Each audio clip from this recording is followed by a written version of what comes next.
Sunrise news के अंतर्राष्ट्रीय खबरों में आपका स्वागत है। आज बात करेंगे नेपाल के प्रधानमंत्री शेर बहादुर देउबा के मंत्रिमंडल विस्तार की।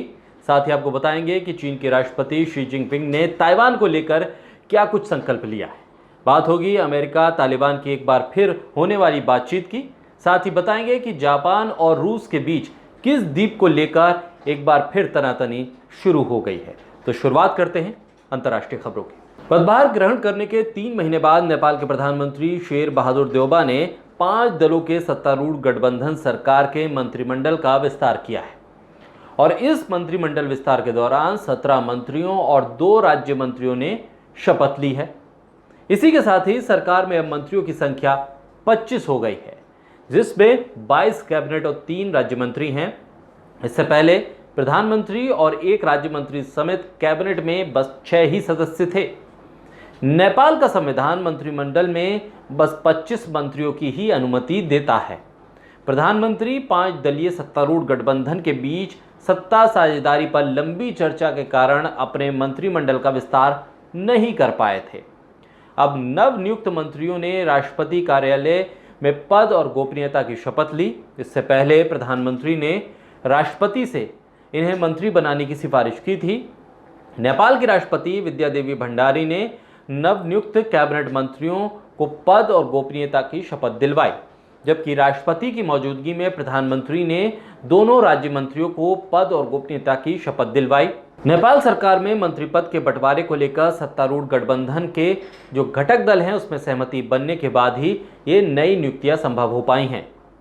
नए गठित सीपीएन यूनिफाइड सोशलिस्ट के 5 कैबिनेट मंत्री, मध्य क्षेत्र की जनता सोशलिस्ट पार्टी के 4 कैबिनेट मंत्री और 1 राज्य मंत्री और इसके अलावा पुष्प कमल दहल प्रचंड के नेतृत्व वाली सीपीएन माओवादी सेंटर के 5 कैबिनेट और 1 राज्य मंत्री को मंत्रिमंडल में शामिल किया गया है। बढ़ते आगे, चीन के राष्ट्रपति शी जिनपिंग ने शनिवार को एक बार फिर ताइवान के साथ शांतिपूर्ण तरीके से एकीकरण के मामले को लेकर संकल्प लिया है।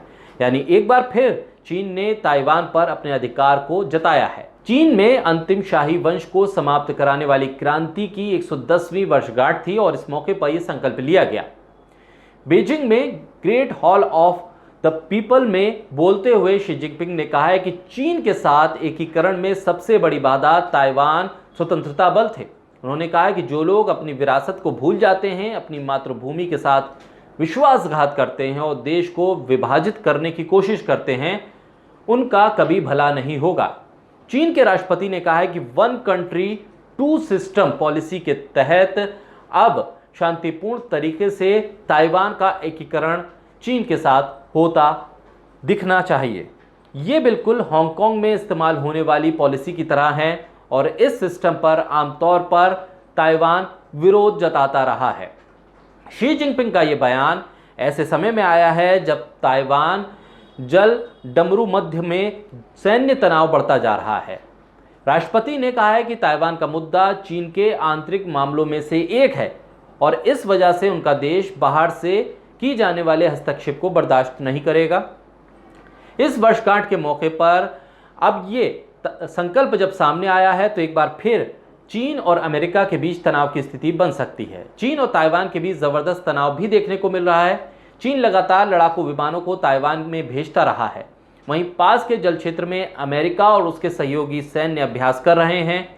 बीजिंग ने वॉशिंगटन से कहा है कि वो ताइवान समझौते के तहत अपने सैनिकों को ताइवान से दूर रखे। दरअसल एक अमेरिकी सैन्य अधिकारी ने इस बात को कहा कि अमेरिकी सेना के सलाहकारों को ताइवान में तैनात किया गया है। अब आने वाले समय में देखना होगा कि ताइवान पर एकाधिकार जताने का जो रवैया चीन का है उसका अमेरिका और चीन के रिश्ते पर क्या असर पड़ेगा। बढ़ते आगे, एक बार फिर अमेरिकी सैनिकों की वापसी के बाद अमेरिका और तालिबान आमने सामने बैठक करेंगे। कतर में ये बैठक होनी है। कतर की राजधानी दोहा में वरिष्ठ तालिबान के नेताओं के साथ अमेरिका कतर की राजधानी दोहा में तालिबान के नेताओं के साथ ये बैठक करने जा रहा है और इस बैठक पर खासी नज़र भी बनी हुई है। इस बैठक को लेकर कई एजेंसियों का कहना है कि इसका मकसद अफगानिस्तान से विदेशी नागरिकों और जोखिम का सामना कर रहे अफगानों को बाहर निकालने के लिए प्रक्रिया को आसान बनाना है। तालिबान के साथ एक सहमति पर पहुंचने की कोशिश भी अमेरिका यहां करेगा। हालांकि अमेरिका ने जोर देकर कहा है कि शनिवार और रविवार को होने वाली बैठक से ये संकेत नहीं मिलता है कि वो अफगानिस्तान में तालिबान के शासन को मान्यता देने जा रहा है। अमेरिकी विदेश विभाग के प्रवक्ता नेड प्राइस ने कहा है कि हम इस बात को कई बार स्पष्ट कर चुके हैं कि तालिबान को वैधता करार देने का मामला उसके कार्यों के तहत ही मिलेगा।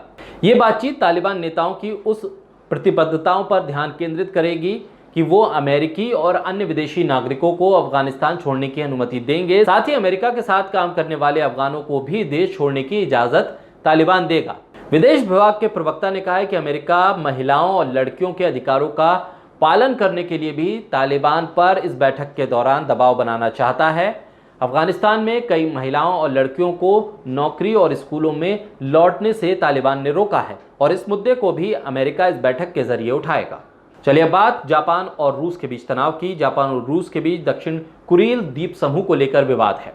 इस वजह से टोक्यो मॉस्को के साथ शांति संधि पर हस्ताक्षर करने के लिए राजी नहीं है। जापान के नए प्रधानमंत्री फूमियो ने इस बात को कहा है कि उनके मंत्रिमंडल ने पदभार ग्रहण किया है। कुरील द्वीप समूह 4 द्वीपों का एक समूह है जो तरमान में रूस के अधिकार क्षेत्र में आता है, लेकिन इस पर जापान अपना दावा जताता है। माना जाता है कि जापानी प्रधानमंत्री के इस बयान के बाद दोनों देशों के बीच एक बार फिर तनाव की शुरुआत हो सकती है।